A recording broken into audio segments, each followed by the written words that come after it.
Have you ever asked yourself this powerful, intriguing question? Why won't they change? I don't know about you, but I have.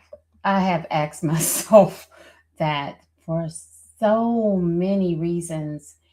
And actually, I've asked myself that sometimes for me. Why won't I or why can't? Wrong question. wrong, wrong question. Why won't they change? So, we're going to talk today a little bit about wrong question, right response.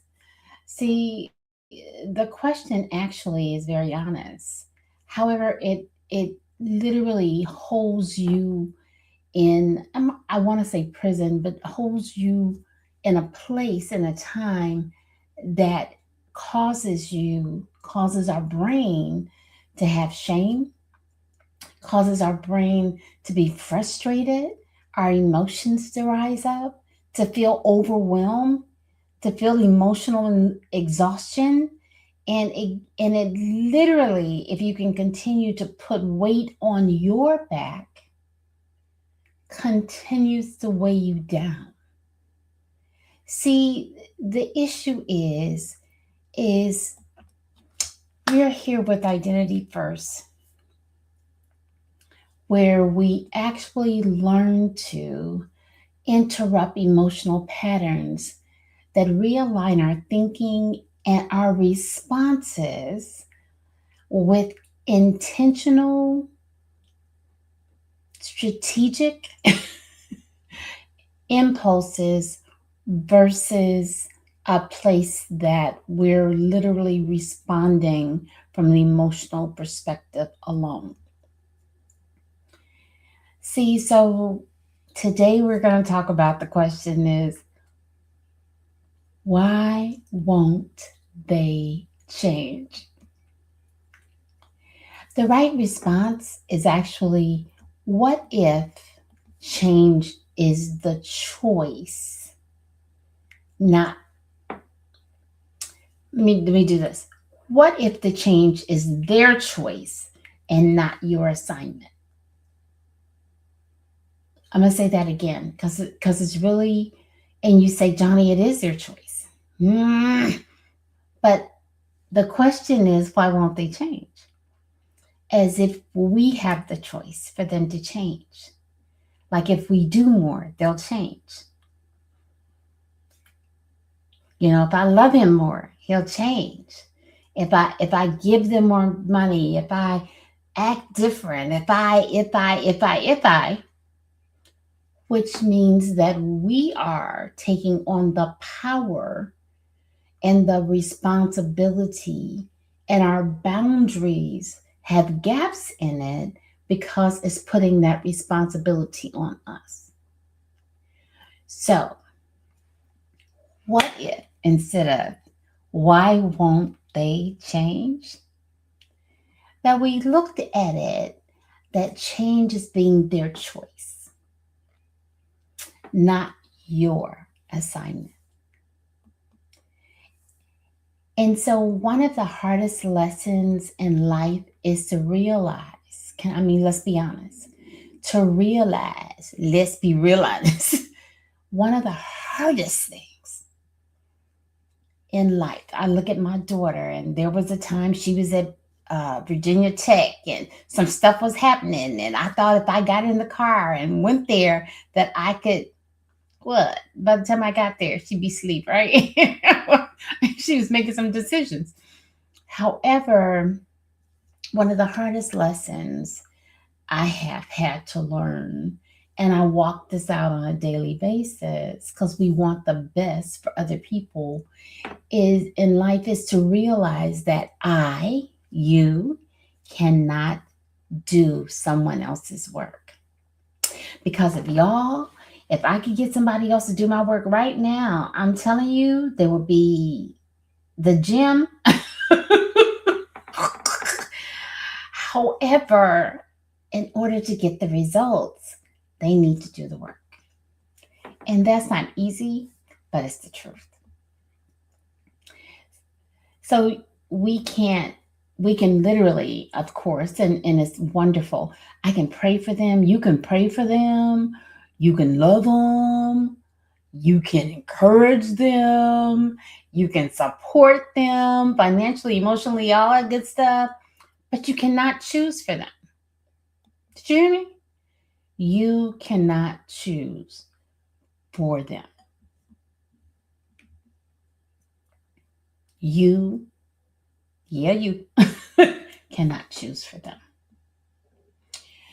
So imagine preparing a banquet table. And this is kind of where this wrong question, right response came from.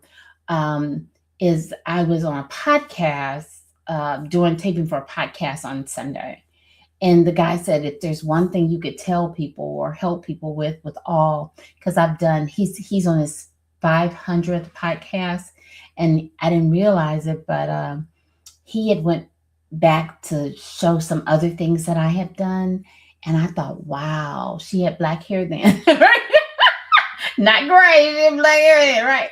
So, and some other things, but that's really not the issue. The issue, he said if you could tell someone in your field anything, what would you tell them? I said, not just in my field, as a parent, as a person who loves people, who all of that, what would you tell them? I said, all of us have a banquet table before us. We've been provided a banquet table. So, however, I can literally take the chair, put the person in the chair, and push them to the table that's full of food. But what I can't do is I can't make them eat. There are so many people that have so much in them, have so many, not just desires, but tags and talent and all of these things. And you see greater in them, right? But you can't make them eat. You can't make them be something else. So imagine preparing, literally preparing a banquet table of opportunities, of a direction, a focus, all of that, filled with everything a person needs to grow, to heal, and to thrive. But if they refuse to eat it,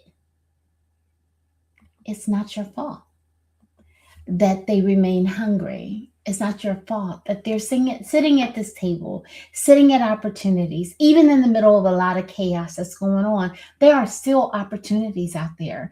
In the middle of people saying what they don't have, wrong question, wrong statement. Looking at what you do have, right response. Disempowered, empowered. Just saying. But you can sit in a place that could offer a lot of opportunities and not see them, not want to do the work, thinking because of what has happened in the past that um, it's not going to work this time, right? However, that's not really the issue. The issue is deeper than that. We get a chance to choose every single time. And that is so powerful. Patrice, thank you for being here with me. So, the key with it is they're not rejecting you. They're not rejecting you. They're really making a decision that they are empowered to make. And that's responsibility. Just love them. Continue to pray for them. Continue to support them within the boundaries that you've established, between the things that you said you're going to do. And one of the ways not to have self confidence, and when I say this, I'm talking about you, for you not to have your own self confidence, is to keep on saying you're going to do something and not do it. Because then your brain comes back and says, you're lying. You're not going to do it. you're not going to do it. So it's the little things. So by stop carrying a burden that was never assigned to you, we step into the why won't they change? Wrong question. Right response is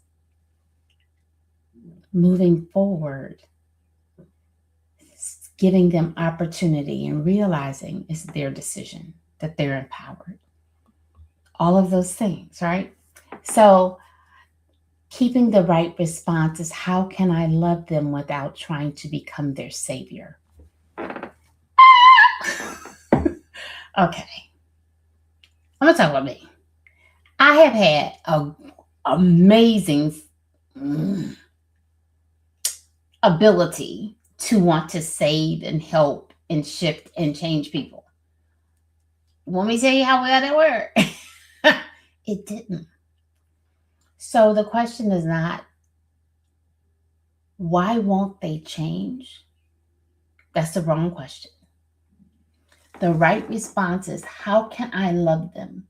How can I encourage them without trying to become their savior? Now, for those of who are going to watch this to the end, I have some bonuses for you to literally give you some pointers on what you can do to stay out of the twilight zone. So here's just some additional alignment tips, okay, that you can use.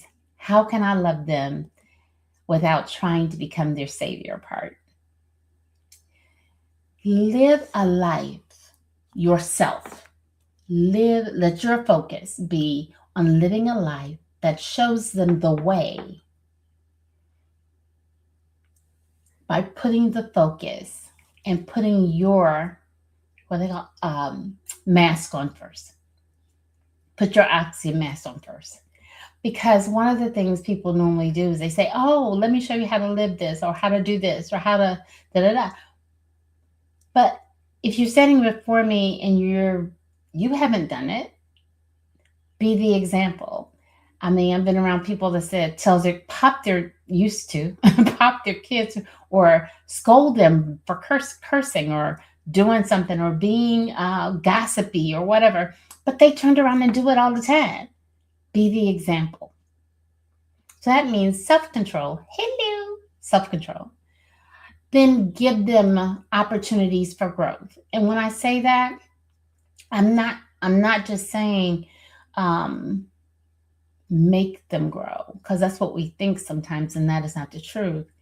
What I'm saying is literally, I now, because I love Audible and some other things, I say, hey, go out to YouTube. There's some free stuff out there, or do this or do that. Or sometimes I send them a link, sometimes I don't. Just saying, sometimes I send them a link, sometimes I don't. And this empowers them to make decisions, but it also does this. A lot of people say, hey, Johnny, help me build wealth. And, this is what's happening. And I want you to help me build wealth and help me become, whatever. Help me do properties and investments and have multiple streams of income and all that. I said, oh, hey, cool. I said, go out to my YouTube channel and go out to this one. It talks about building wealth. Oh, no, no. Oh, I said, these are 3 books that you might want to read. Now, what I used to do is I said, okay, well, just give me a call and we'll spend time together. And I would take my time. This is just what I did. I would take a lot of time and invest in them, but they didn't do the work. So now what I'm doing is saying, if you want it, and you should want it, you should want to be free, right? Financially, emotionally, spiritually, all of that. You should want to be free. Be free. Give you the tool and then let you start working on the tool. And then when you start working on the tool, I see now where you're at, and it gives me an opportunity to step in or to provide you more additional information. Now, Warren Buffett doesn't know that he mentors me. I go out and pull Warren's information, right? There's so many other people. Steve Jobs, there's a lot of people. Miles Monroe, there's people that I go out and I watch, but that's how they mentor me. That's how I'm mentored by them. It's not because I'm sitting in their presence. So give them opportunities to grow. Allow them to be empowered. Now, ask questions. This is the biggie for me. Ask questions when people are making statements, then ask declarative questions, and then listen, not to respond, listen to build on follow on questions that would non judgmental statements. And then this may not be your issue, but I have to put asterisks and fire around this one. I got to watch my face because my face does stuff. My face does reactions. And guess what? I have a child that does the same thing, and I have a grandson that does the same thing. Our faces will answer, will say some stuff before our mouth ever engages. So I have to watch my face, and as a person, watch your tone, because sometimes your tone and your face speaks a lot faster than your words come out. So these are the things you can do to make it better for you, to help people when they're at a table, to move from why won't they change to loving them enough to give them the opportunities to make the best decisions for themselves. So not only are they making great decisions while you're in front of them because you're helping lead them, guide them, direct them, right? They take that same strength and they do it for themselves, because character is really done in private. What you do in private is your integrity, your character, all that things, when other people are not watching you. Okay? So take one deep breath before responding, and sometimes you might need to. And so name what you're feeling without judgment, and shift from blame to giving them the responsibility. And remember this: reframing the way we think, the way we act, the way we do is power. The quality of your life is shaped by the quality of your questions that you ask. Ask better questions, get better answers, change your identity, change your life. So identity decides before the decision is ever done. And so follow for more impacting shifts in identity, wealth, and neuroscience. I am Johnny. I'm the mindset maven, helping you bridge the gap between what you know and what you do. And that gap, part of that gap is identity, part of it is action, execution, all of those things. So subscribe. And if you have questions or comments, please put them in the chat, and have an amazing day.